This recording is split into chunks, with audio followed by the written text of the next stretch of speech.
One of the other issues that folks were talking about back home, one of the larger facilities that had been open to Medicare-eligible individuals had just closed.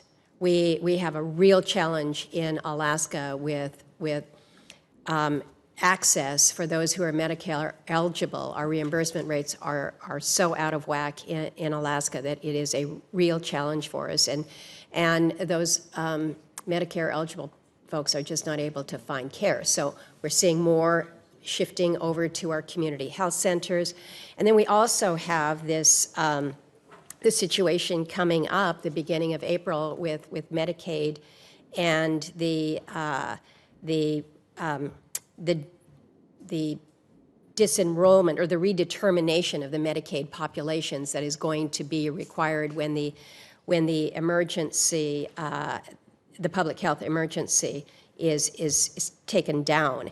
And so we're concerned, or we're hearing that there's going to be concerns where you're going to have individuals who are not really able to navigate how they then gain access to new insurance plans, or they may be looking at plans that have potentially higher deductibles and copays.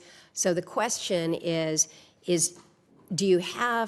anybody doing anything to kind of anticipate this? Are there navigation assistance that might be made available? What are we doing to deal with this population that we may see coming to your doorstep?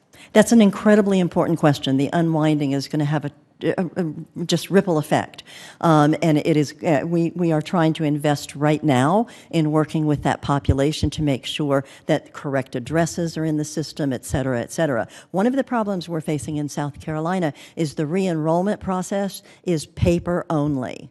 There is no electronic re-enrollment allowed. Just in your state, or is it just in our state? But looking at it across the nation in terms of if there were a way to, if there were some central way for these people to be re-enrolled or go through the re-enrollment process, it would be helpful.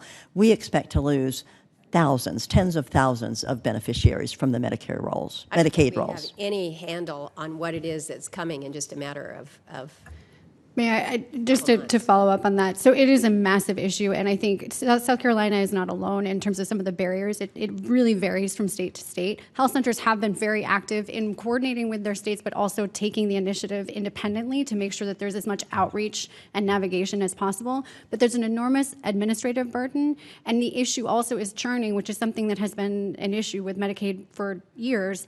But what happens is that, to your point about eligibility, you do have folks who will continue to meet eligibility requirements, but getting them into the system is both costly to the state and to the health center. Thank you, Mr. Chairman.